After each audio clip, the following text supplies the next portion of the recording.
Hi friends, அனைவருக்குமே வணக்கம். நேற்று வந்த விஜய் அவர்கள் கூட திமுகவை கடுமையாக விமர்சனம் பண்ண ஆரம்பிச்சிட்டாங்க.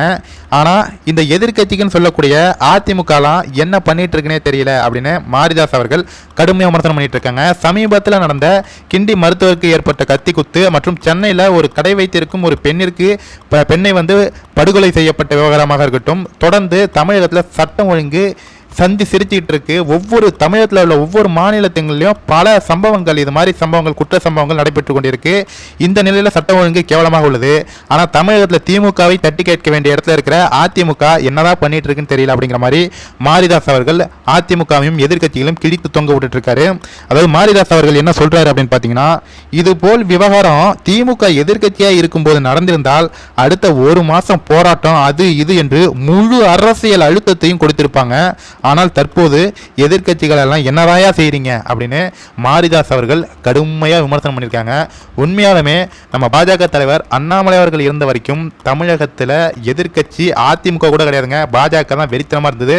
தற்பொழுதும் பாஜக தீவிரமாக செயல்பட்டு வருகிறது. ஆனால் 65 எம்எல்ஏக்கு மேலே வச்சிருக்கும் அதிமுக என்னதான் பண்ணிட்டு இருக்குன்னே நமக்கு தெரியல. அது சரி, பங்காளிகளுக்குள்ள பல பிரச்சனைகள் சண்டைகள்லாம் இருக்கும், இதெல்லாம் வெளிப்படையாக கேட்க முடியுமா அப்படிங்கிற மாதிரி தான் பங்காளிகள் அமைதியாக இருக்காங்களாட்டுக்கு. கண்டிப்பாக இந்த வீடியோவை பார்க்குறவங்க உங்களுக்கே புரியும், திமுக எதிர்கட்சியாக இந்த நேரத்தில் இருந்திருந்ததுன்னா ஒரு லாக்அப் டேத்து கூட விட்டதில்ல. எல்லாத்தையுமே அரசியல் பண்ணி கோயம்புத்தூரில் ஒரு டிஎஸ்பி ஒரு பெண்ணை அரைஞ்சிட்டாருன்னு அதை அவ்வளோ பெரிய அரசியல் ஆக்குனாங்க. அவ்வளோ பெரிய இதாக்கி பல பிரச்சனைகள், திமுக எதிர்கட்சியாக இருக்கும்போது ஒரு சின்ன பிரச்சனையை கூட விட மாட்டாங்க, அந்த அளவுக்கு அரசியல் பண்ணாங்க. அதனால தான் இந்த தாட்டி மக்கள் திமுகவை ஓட்டு போட்டு உட்கார வச்சிருக்காங்க.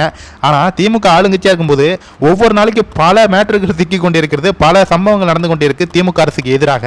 ஆனால் அதையெல்லாம் அரசியல் செய்ய தெரியாமல் எதிர்கட்சிகள் மிச்சர் சாப்பிட்டு கொண்டு இருக்கிறதா, நம்ம நடிகர் சூர்யா அவர்கள் சொன்ன மாதிரி இப்பொழுது மிச்சர் சாப்பிட்டு கொண்டிருப்பது அதிமுக போல தான் தெரிகிறது.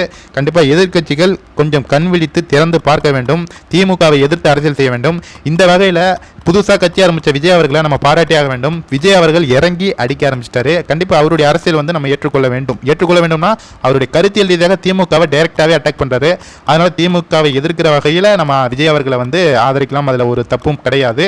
ஆனால் அவருடைய அரசியல் கொள்கை ரீதியாக நம்ம ஆதரிக்க வேணாம், அவருடைய கருத்திற்கு ஓகே திமுகவை விமர்சனம் பண்ணுறாருப்பா, அதுவும் கடுமையாக விமர்சனம் பண்ணுறாரு அப்படின்னு சொல்லி ஆதரிக்கலாம்.